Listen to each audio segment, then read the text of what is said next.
So good morning. The Eaton Fire is now estimated to be 14,117 acres with 27% containment. We know that over 7,000 structures are damaged or destroyed, and we have 3,155 firefighting personnel assigned to the incident. 16% of our damage inspections for dwellings have been completed, and we're working on a process to allow residents in the affected areas to be able to go online to view their home if it has been damaged or destroyed. We know that elevated critical fire weather conditions will continue through Wednesday. The Los Angeles County Fire Department is prepared. These winds, combined with low relative humidities and low fuel moistures, will keep the fire threat in Los Angeles County very high. I ask our county residents in wildfire-prone areas to understand that the necessary public safety power shutoffs are important for our collective safety in preventing the next wildfire natural disaster. I would like to express my gratitude to the Los Angeles County Board Chair, Supervisor Catherine Barger, and Supervisor Lindsay Horvath for their leadership and unwavering support of our residents, my fire department, and me as fire chief. To our first responders battling these wildfires, thank you for your relentless and fearless dedication in protecting residents and property throughout this great county. And finally, to all LA County residents, please be assured that we will continue to battle these wildfires from the air and on the ground until they are fully contained. We stand alongside all of you as we begin repopulation of evacuated areas, establishment of disaster recovery centers, and the rebuilding of your homes, your communities, and your lives.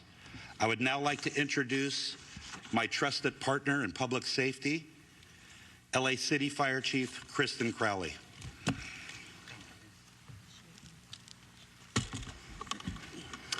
Good morning, everyone, and thank you, Chief. Here we are, so good morning.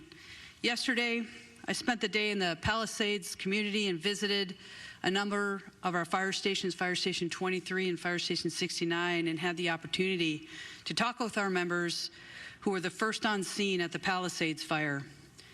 Even without running water, gas, or electricity, your LAFD firefighters are doing everything they can to help the community. Although it was devastating to see firsthand the destruction of this fire, it is tremendously uplifting to see the outpour of support from all over Los Angeles region. There are donations of food, water, supplies, literally spilling over and out into our local fire stations that have become hubs for all of us to grieve, to have a warm meal, and to also gather together and support one another. Your LAFD firefighters and everybody involved in these active fire incidences will continue to work relentlessly around the clock. I will now provide a brief update on the two active fires that are burning within the city of Los Angeles. Palisades Fire. Air and ground crews worked tirelessly overnight with favorable wind conditions to prevent further spread into the Mandeville Canyon area. The fire is currently at 23,707 acres with 4,720 personnel that are assigned with 11% containment.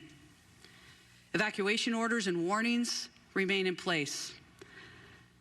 I know this is incredibly frustrating, but I would like to understand, I'd like to express and explain the why our residents are not allowed to come back into that area. There are still active fires that are burning within the Palisades area, making it extremely, extremely dangerous for the public. There's no power, there's no water, there's broken gas lines, and we have unstable structures. The first responders are working as quickly as possible to ensure that it is safe for you to return into your communities. Canine search teams have been deployed to assist with our recovery efforts. The Hurst Fire. I am extremely pleased to report that this fire has been held to 799 acres and is now 89% contained, with over 300 firefighters assigned. Now today, strong north to northeast winds gusts are up to 50 miles per hour with low humidity will be observed. A red flag warning is in effect and will remain until 6 p.m. Wednesday evening. Strong Santa Ana winds are also expected to last through Wednesday, with the strongest winds occurring on Tuesday. With the next wave of wind events, I want to be very, very clear here. It's very important that the community understands that these wind events are coming into Los Angeles. I want to reassure you that Mayor Bass, Chief McDonald, and I are united and focused on exactly what we need to do to prepare the city with these next strong winds that are coming. Every available LAFD firefighter is on hand and will remain in place through this wind event. Additionally, firefighters continue to pour into Southern California region to bolster our firefighting capabilities. Next, I'd like to introduce LA County Sheriff Luna. Thank you. Good morning. I'd like to start off with talking about staffing. We've increased our LA County Deputy Sheriff staffing to about 1,200 personnel, and that probably will continue to grow. Many of them are on 12-hour shifts, which means 12 on, 12 off. They're working incredibly hard. They have been assigned close to 1,500 missions, and that a lot of work, a lot of good work that's still continuing. The missions continue to include hard road closures, traffic control points, roving security, welfare checks, evacuations as needed, requested by fire, and at times, when able to, escorts for essential services and need. We also have assigned at least 60 California Highway Patrol officers, split up for us, some at the Eaton Fire location, others at the Palisades location. I personally like to thank Commissioner Sean DeRee, who I will be meeting with. He's coming down here to thank him for his incredible help. National Guard deployment is still at approximately 400. They're assisting the following agencies: the Los Angeles County Sheriff's Department, the Los Angeles Police Department, the California Highway Patrol, Pasadena, Santa Monica, Arcadia, Azusa, and Sierra Madre. Yesterday, I submitted additional requests for more National Guard assistance, specifically to the Los Angeles Police Department and the LA County Sheriff's Department. So I'm hoping that you'll see additional National Guard personnel arriving today. I will be meeting with one of their very high-ranking executives later today. Evacuations for the Palisades and Eaton fires. These numbers are for both county and city area. They have dropped in the last couple of days, which is some good news. But as you hear, it's still a very fluid situation, and that could change. So be aware of that. We're at approximately 105,000 residents under evacuation orders and approximately 87,000 residents under evacuation warnings. I just want to remind everybody, if you are asked to leave and you're in an evacuation order area, your life is in danger. You need to leave. I know, and it's been stated already, a lot of our residents are trying to get back, and they're frustrated. I stopped by several checkpoints, both in Altadena and Malibu yesterday. I personally listened to residents, please let me back in. So I'm just going to say this. In driving around some of these areas, they literally look like war zones. There are down power poles, electric wires. There are still some smoldering fires. It is not safe.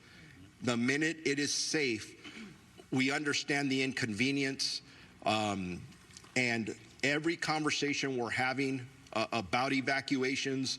That depopulation conversation is continuously coming up.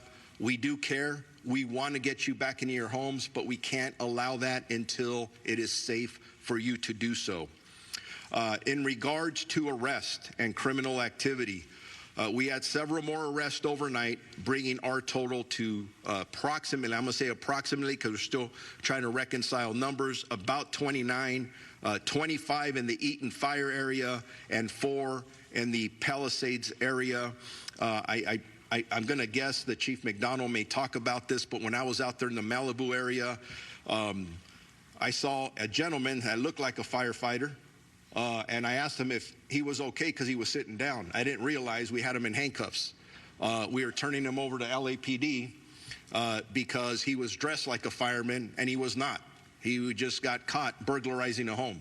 So those are issues that our frontline deputies and police officers are dealing with. So again, that's why we're asking for your patience. Yesterday in Palisades, we had 1 arrest for a curfew violation. Unfortunately, they resisted arrest.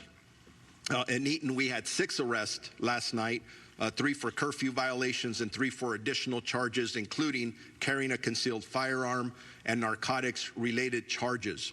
Now, I just gave you stats about things our deputies are dealing with in the street. I want to put out a caution to people. If you are thinking about scamming, using this incident to take advantage of residents that have already been victimized, from a white-collar perspective, I have been in close communication. We had a press conference yesterday with Chief McDonald and I, the State Attorney General. We've been in constant communication with District Attorney Nathan Hockman. I also received a call a day ago from Martin Estrada, the U.S. Attorney here. They are all eager to prosecute anybody who is taking advantage of our residents during this very difficult time, whether it is a burglary or it is some kind of white-collar crime and a scam or anything that you may be thinking about doing. The next issue, which is a little more difficult to talk about, is yesterday we started a search and rescue operation out in the Eaton area, where in the first day of this operation, grid searching, we searched approximately 364 properties in the Altadena area, and unfortunately during that search, we did locate 3 deceased. As these searches continue, I unfortunately anticipate that those numbers will increase. We will start a similar operation in the northern side of the county here very soon. So the numbers I have, and again, it's going to change. Unfortunately, we have confirmed 14 deaths, and that is in our specific LA County jurisdiction. 11 at the Eaton Fire and 3 in our portion or our jurisdiction of the Palisades Fire. LA cities, that's in addition to. So when you hear the coroner, our partners at the coroner reporting numbers, that's a little bit different. Missing persons. I cannot emphasize, because I'm getting text and calls, if you believe somebody is missing, please report it to your local law enforcement agency. Right now, with the Sheriff's Department, we have 16 missing person reports. We have 12 in Eaton and 4 in Palisades. If there's any good news, there's no juveniles that are missing within those numbers. But I know just coming here this morning, it sounds like we just got dozens and dozens more. I have to reconcile those numbers. We'll report them at a later time. Yeah, and then as I conclude, I know I talk about arrest. That is negative. Some of the things we're talking about are sad. But in this time of crisis, the calls for people wanting to help and donate are enormous. And that's who we are in the county of Los Angeles, the city of Los Angeles. So I just want to throw this out. If you are interested in donating food, money, clothing, whatever that may be, the Emergency Network Los Angeles by visiting www.enla.org.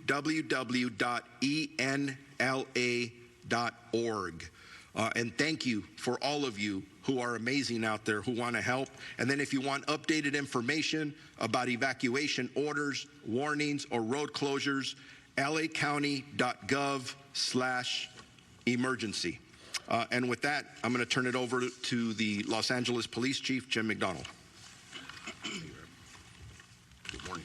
Morning. Thank you, Sheriff. In the wake of the devastating fires, I just want to acknowledge the incredible strength and resilience that our community has shown during these very challenging times.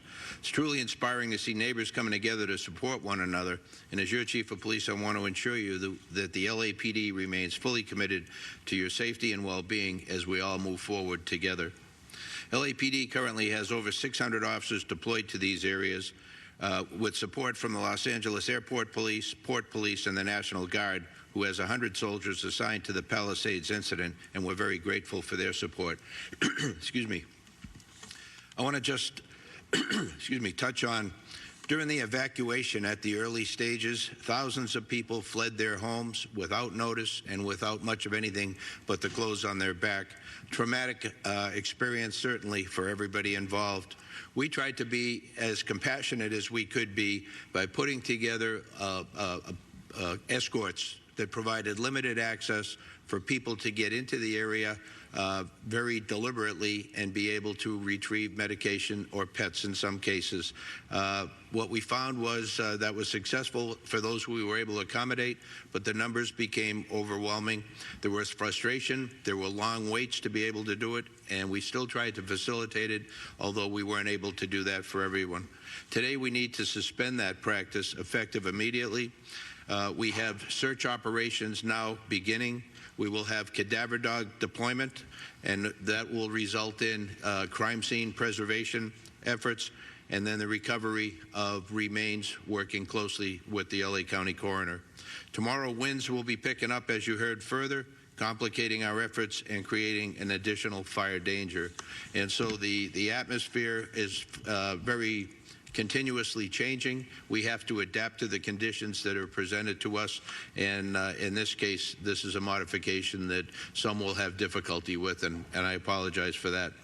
We recognize the importance of protecting fire-affected areas, not just from the physical dangers left behind, but also from those who might exploit this tragedy. To that end, our officers are conducting increased patrols in the areas impacted by the fires. Identifying the cause of these fires is critically important. In conjunction with our partner agencies and led by the Bureau of Alcohol, Tobacco, and Firearms, we've created the Los Angeles Regional Wildfire Investigative Task Force, who's actively working to identify the cause of the Palisades Fire and ultimately all of the fires that we have experienced.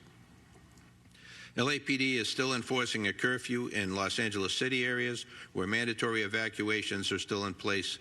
Last night, we made an arrest for an individual who violated that curfew order. As Sheriff Luna referred to the night before, there were 3 individuals in a vehicle. They were stopped.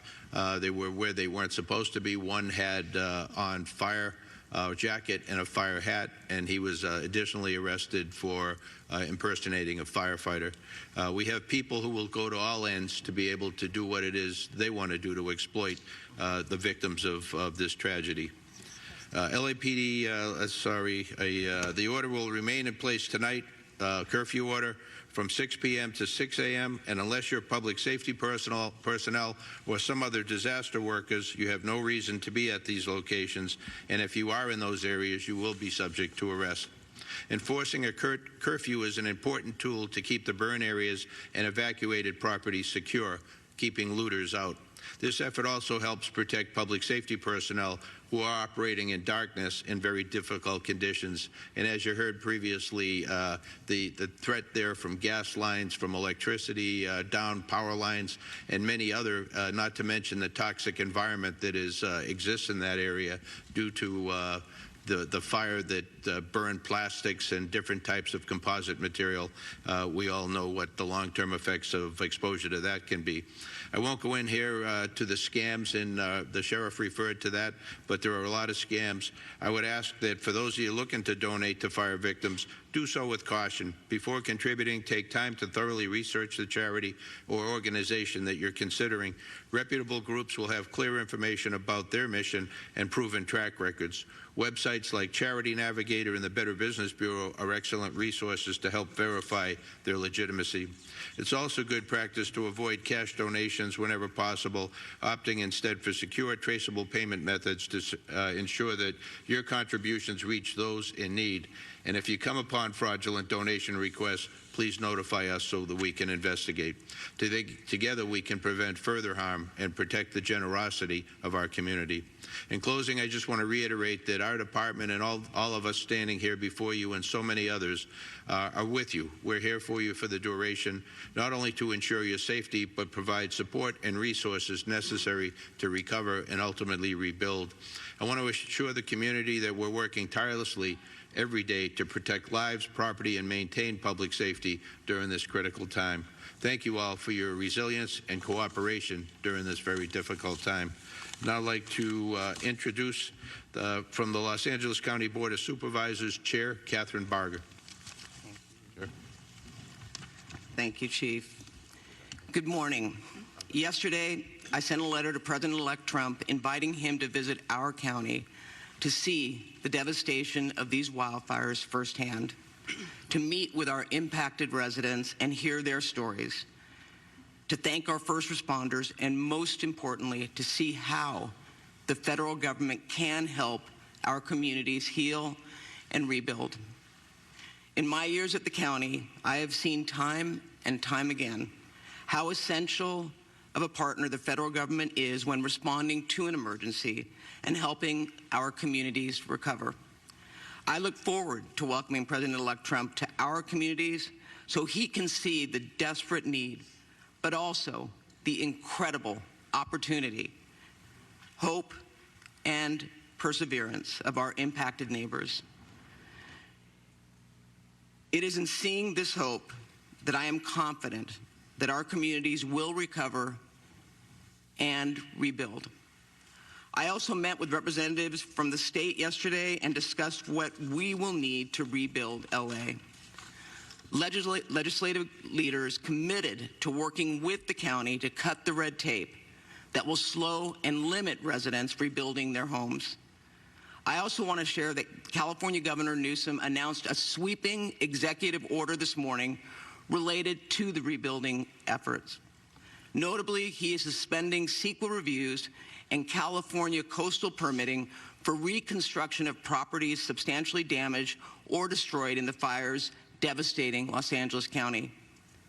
I also appreciate the directive to state agencies to identify additional permitting requirements that can be safely suspended or streamlined to accelerate rebuilding and make it more affordable.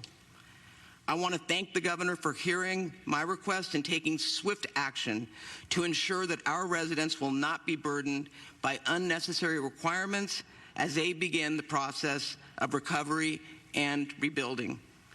We are also going to need full partnership from the county, city, state, and federal governments.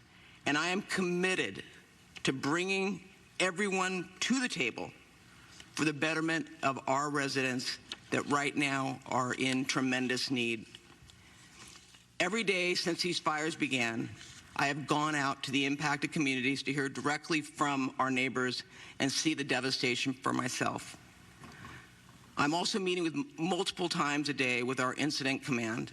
The focus, sacrifice, and determination of our firefighters and our first responders is unmatched. And I have no doubt that they are doing all they can to protect our communities and that they are going to get these fires out. There have been so many questions about availability of resources for impacted residents, specifically the resources available through FEMA. Yesterday, the county announced they will be hosting FEMA staff at 7 and now 8 libraries for residents to get direct assistance for disaster relief. For fire victims in the San Gabriel and Crescenta Valley areas, libraries include La Crescenta, La Cañada Flint Ridge, Live Oak, Temple City, San Gabriel, and Alhambra. For fire victims in the West LA or in the San Fernando Valley, libraries include West Hollywood and San Fernando. They will be open from 9 a.m. to 5 p.m. today and tomorrow. And following this, the local assistance centers that will be co-located with FEMA disaster recovery centers will be opening soon. Additional information will be announced in the coming days. While fighting the fires remains our top priority, we are rapidly deploying resources to ensure that the displaced residents have access to the resources they need in the short and the long term. My commitment to these that are impacted is simple. I'm going to see this through with you. We will not let up using every resource to fight existing fires. Displaced residents will be served to the highest level as we address your housing, welfare, health care, and economics needs. I met a couple yesterday who lost their home, and the business burned down and he lost his job, and they have no insurance. People are suffering. And when we rebuild, I can assure you that the county will lead the restoration of neighborhoods that are safe, prosperous, and reflect the beautiful and loving community that has always stood there. With that, I'd like to introduce the City of Los Angeles Mayor, Karen Bass. Good morning, everyone, and thank you, Supervisor, and let me assure you that you will have a full partner in the City of Los Angeles. Yesterday, I was at the Hurst Command Post in Sylmar, and it was an example of our heroic first responders. The department, the Deputy Chief, Jamie Moore, is an example of one of those heroic first responders. I received an in-depth briefing about the fires, the successes, and the upcoming threats. Also met with many volunteers. It was very inspirational to be there and to see groups of people coming up in the entire time I was there, delivering all sorts of supplies for the first responders. It was an example to me of the spirit of our city and how we need to continue to act in a unified manner. Those people that are affected by the fires, we give all of our possible support to, and those people who are not affected by the fires but who are willing to come out and volunteer and help. We will be prepared, we will get through this, but it takes the unity and the spirit that I saw yesterday to make sure that Los Angeles comes out of this a much better city. As we fight these fires, my office is already working to make sure that we can rebuild as fast as we can by cutting through the bureaucracy that holds us back even in normal times. I want to join the supervisor in thanking the governor for his action this morning. That will go a long way to making Los Angeles stronger than ever. And the generosity we are seeing proves that we will. More than 13,000 people have donated over $6 million to the California Community Foundation's Wildlife Recovery Fund. Please join them in supporting the most vulnerable people affected by the fire at calfund.org. Also support the Los Angeles Fire Department Foundation at supportlafd.org. Let me thank every Los Angeles firefighter and the thousands of firefighters from across the state, the nation, and even the world.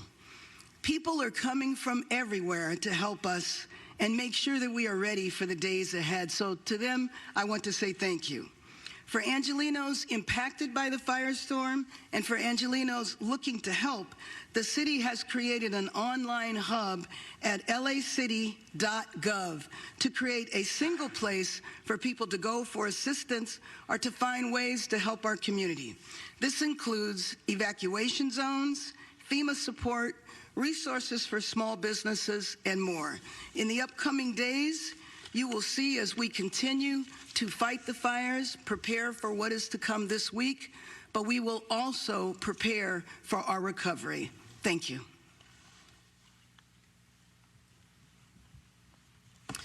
Good morning. I want to start by extending my sincere condolences and sympathies to the families of the victims who have been identified and who continue to be identified through the heroic work of our first responders. For updates in the 3rd District, Power is back on in Topanga, and significant progress has been made in standing down the fires. I want to thank everyone who's on the front lines in Topanga. I was personally there. I know we're working on the generator issue at the library, and I thank everyone who is staying strong in Topanga to protect that special area. Grateful, again, last night for the firefighters who also worked to protect the Mandeville Canyon area. The chief and I were on site last night and witnessed firsthand the heroic efforts that are happening there, and I know will continue to happen throughout the day to protect the region. SoCal Gas is starting to restore connections in Malibu today as well. Shifting gears to our public health issues, LA County is currently under a local health emergency. This is also declared by Secretary Becerra. Our smoke advisory has been issued that will be likely extended through next week. Malibu, Pacific Palisades, Altadena, Pasadena, downtown Los Angeles, and areas nearby the fires currently have unhealthy air quality. Everyone in areas with visible smoke or the smell of smoke should limit outdoor activities. If you must go outside, we strongly recommend wearing an N95 or 9100 mask to remove smaller particles from the air. At home, close your windows and your doors. Run air conditioning or air purifiers and check your filters regularly. In your car, close your windows or your vents. Turn air conditioning on to recirculate. Do not use leaf blowers or other actions that will push ash into the air. I know we're working to clear areas. We're not using these blowers. There is currently a do not drink notice for Pacific Palisades and adjacent communities north of San Vicente Boulevard under evacuation notice. LADWP is distributing bottled water at the Westwood Recreation Center and adjacent to the Brentwood Country Club. Please continue to follow all drinking water advisories. LA County Department of Public Health is also currently providing N95 masks at all evacuation shelters and to community-based organizations. Due to ocean contamination, please avoid the beaches at the following locations. Malibu Point at Surfrider Beach near Malibu Tower 3, 100 yards up and down the coast from Lifeguard Tower 3. Solstice Canyon at Dan Blocker County Beach, 100 yards up and down the coast from the creek. Inner Cabrillo Beach in San Pedro. Additional county resources, as you heard, FEMA staff are available to provide assistance at 8 county libraries today. We also are providing additional mental health support, and you're able to call 800-854-7771. For more information, continue to check emergency.lacounty.gov for the latest updates and resources. I want to echo my thanks to the governor for his swift action, as well as to the President and Vice President of the United States who personally reached out to extend their support. I want to conclude with my deepest gratitude to all of our first responders who are fighting tirelessly to keep us safe. I know we're trying to help get you a break before the red flag event begins, but I know deep down you will not let us down, and you're going to persevere, and we will have your back. Thank you.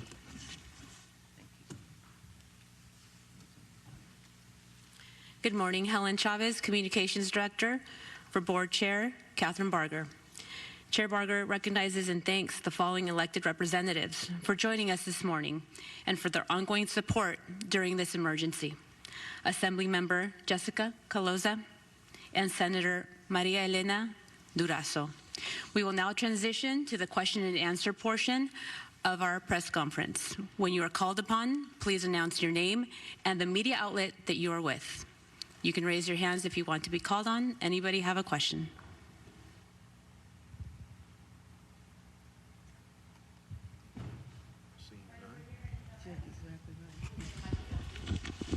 Thank you. Oh, okay. I'm Bianca Beltran with NBCLA.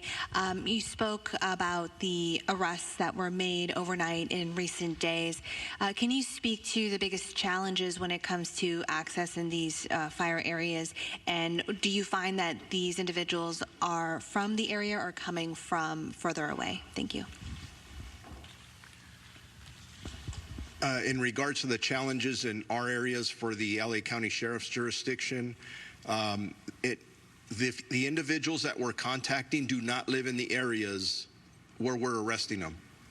We're finding out they have zero business being in these areas. So I do want to reiterate to our communities, if you do not belong in these affected areas, do not go there. You are subject to arrest. I listed some of the charges. We are contacting people, and we are finding a variety of things, including people with firearms, with narcotics. Don't go there. Hopefully that answers your question. Any other questions? We're going to go over here in the plaid shirt microphone. Oh, thank you. Oh, okay. How troubled are you that there's a lack of communication between the city of Los Angeles and the incoming Trump administration? There isn't a lack of communication between the city of Los Angeles and the incoming Trump administration. I have spoken with representatives of the incoming administration. I'll be talking more about that in the coming days. Mayor Bass, where do conversations stand about long-term housing for the displaced? Well, you will hear more from us this week in terms of moving into the recovery phase. There's a lot of things that we need to do, but one of the things that we're looking at, and you know, something I've been working on for a long time in terms of expediting the process, but given this emergency, looking back at efforts that had taken place in the past and how we move full stream ahead. And this is where I was saying that we're going to be lockstep with the county, because we need to cut through the red tape that has always been a problem. But now it's over. We absolutely have to get past this and get the rebuilding going as fast as possible. Thank you, Mayor Bass. Any other questions? We're going to go right here in the middle. Name and media outlet. Hi, this is Kirsten with KCAL News. On the missing people, I understand there was the Family Assistance Center that was opened in Pasadena. Is that still open? And I mean, how many are you talking about that are still unaccounted for?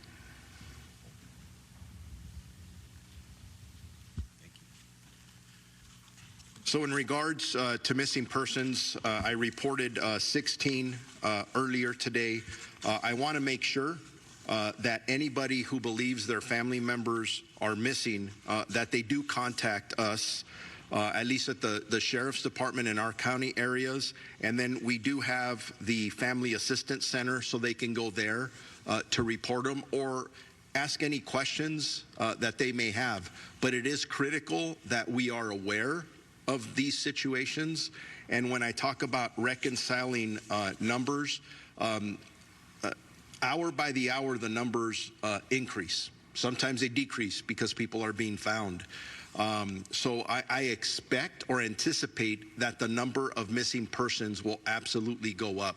But if there's a doubt in anybody's mind, please, that's what we're here for. Please contact us right away, and we'll guide you through the process so it's easier for you, because very difficult circumstances that we're all under right now. We're going to go in the middle in the magenta shirt. Beth Slepaz, KNBC News. NBC News is at Brentwood, where yesterday and today there's been massive lines of people waiting to get into the evacuated area to get things from their homes, medicines, etc. We're being told by folks here that they heard the city was allowing people up to their homes if they came to this location, but then they're not being allowed. Some say they're being told by LAPD 3 cars can go up with an escort every 15 to 20 minutes, but it's not happening. A LAPD officer is telling some resident, in quote, it's all up to the fire department. What's the plan for all these people? Will they be taking people to homes today, and what's the plan for these residents? Yeah, thank you. I addressed that in my comments earlier. We had tried to facilitate as best we could people going in for a very short time, escorted, the situation controlled, to get medication and in some case small pets. In the early days in particular, that got unwieldy. Many people came out. They wanted to see, understandably, their property and the condition of their property. Today, effective today, we've stopped that practice, and as we move forward, we'll reassess down the road. But as I mentioned, we're bringing in beginning search operations, bringing in cadaver dogs, and beginning the recovery of remains process. So in addition to the threats that are posed by downed power lines, gas lines open, we've made the determination that we're no longer able to accommodate that. The winds are coming back tomorrow, presenting additional issues for us to deal with. Thank you. And can I add on to the medication? And I know for Pasadena, and I'm sure it's out in the evacuation locations, Kaiser and the county have personnel, doctors on site for those that need to get their medication, recognizing that people didn't bring it with them. So if they can't get in, I would really encourage them to go to one of the evacuation centers, because it's important for them to know that we, in fact, do have people writing script. And we're going to put that up on our LA County website so that people know where they can go to access prescriptions for medication. Any other questions? Okay. And I apologize. Tom Hansen with CBS News. What, if any, concern is there about animosity from the incoming Trump administration toward California and its efforts to fight this fire? And that's Mayor Bass. That's directly to you. Actually, I'm not worried about that. I mean, I joined in the invitation to the incoming president to come to Los Angeles. I joined with the supervisor and the governor, spoke directly with the incoming administration yesterday. It was a fine call, so I'm not concerned about that. There are also, as I mentioned before, a number of my former colleagues who are up for confirmation. I feel like I will have good relations there. Is the incoming president expected to come here? I believe so. I mean, it was a positive response yesterday. Yeah, you know, I will say, knowing what I know, and I represent Altadena, which is probably the most diverse community that in the 5th District, this is the exact constituency that he was talking to. You've got socioeconomics from all walks of life, and they are suffering. So I am confident that this president will come. Well, my conversation also yesterday was throwing around possible points of timing. No. Okay. And then, sorry, just one more question. So we are expecting severe gusts of wind in the coming days. Is the city prepared regarding fire hydrants and water pressure? I believe the city is prepared. I'm going to receive reports in a couple of hours from a couple of the other city departments. And Chief, if you want to expand on that. Thank you. Thank you. I'm sorry, Chief. Any other comments? Okay, thank you. And go ahead, over here. Could you clarify the total death count related to the wildfires? And if I could also clarification or guidance from the health departments regarding the air quality for residents. Thank you. I can confer for the Los Angeles County jurisdictional areas that we are at 14 deaths. That's 11 in the Eaton area and 3 in the Palisades area. But that's just for Los Angeles County. Los Angeles would have different numbers, and the city of Pasadena may have different numbers as well. I would say that the best source for that is the LA County Coroner's Office, because they encompass the entire county of Los Angeles, including the jurisdictions I just mentioned. Yeah, hi, Anish Mahajan, Chief Deputy Director at LA County Public Health. The air quality is improving as we have seen the smoke lessen with the better containment of the fires. At this time, the South Coast Air Quality Management Division is indicating a smoke advisory specifically in those areas close to the fires in the northwest component of the county. County residents should continue to monitor the air quality index, the AQI levels, wherever they are, but we are seeing improved AQI numbers. And so we encourage residents who are closest to the fire, who are smelling smoke or seeing it, who have the AQI levels in the unhealthy zones, to be using masks when they're outside. Any other questions? All right. Thank you so much. Oh, we have, I'm sorry, I'm blocked. Go ahead. Sorry. It's Simon Bowie, CBS Network News. Just clarity on the discussions with the incoming administration about a visit or communication regarding this disaster. Just to be clear, has Mayor Bass, have you or you, Supervisor Barga, or has anyone in the governor's office actually had a conversation with the president-elect since this disaster has happened? He's been on social media making lots of comments. I have not had a conversation directly with the incoming president. So it's only been with this administration, not with him. And Supervisor, same thing, same question to you. No, I sent my letter yesterday. I'll be following up today. We have been in discussions similar to what Mayor Bass said with high-ranking people within the incoming administration. Obviously, you know, it's a work in progress, but there is no question in my mind that we will be touching base with him. The sitting president was here earlier this week. Is it not disturbing that nearly a week after what could ultimately be the worst disaster in the state's history, that no one in leadership at the county, local, and seemingly the governor's level has had a conversation with the incoming president? Well, given the fact that the administration is being put together, I don't necessarily agree with you on that. Okay. I have another question about the forecast for next week. The forecast going Monday night into Tuesday is calling for winds up to 75 miles or higher. Looking at preemption, are the hydrants working again in the Palisades specifically? Question one. Question two, are water trucks going to be displaced throughout the county and the city preemptively? And also, has there been any conversation, or maybe they're already happening, preemptive frost check drops on areas where homes are right next to very wooded areas, or like, you know, we had Mandeville Canyon the other day, while we have cooperative wind conditions? Is that stuff being done? We're just curious. Yeah, you want to answer the water truck? Yeah, good morning. I can address the water truck or water tender situation here in LA County. I haven't explained before that on Wednesday, CAL FIRE, after coordination with LA County Fire Department, did request 70 water tenders to come into the area for our multiple fires. They have arrived. We have lots of incident water tenders available to us.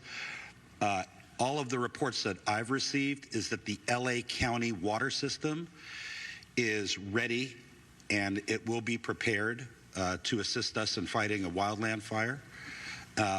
Your concerns with the FOS check drops, CAL FIRE and our federal partners who drop fire retardant only use products that are qualified and on a list. So we're not dropping any products here in LA County that aren't approved.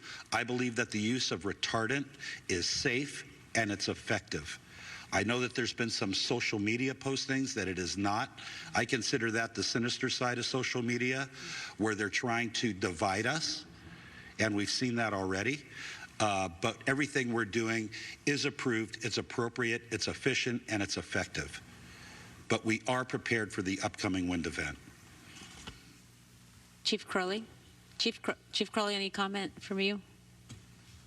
Yes, so also, just to add off of that, I wanted to make sure that everybody understands, as these additional resources are flooding into our region, the helpful part of that is it's freeing up our other local resources. So as we continue to move forward and pre-deploy fire, air, ground, the more resources that are flooding in to help us with our current fires, the better we are prepared to pre-deploy, knowing that this wind event is coming. I just wanted to add that on top of what Chief Maroney said.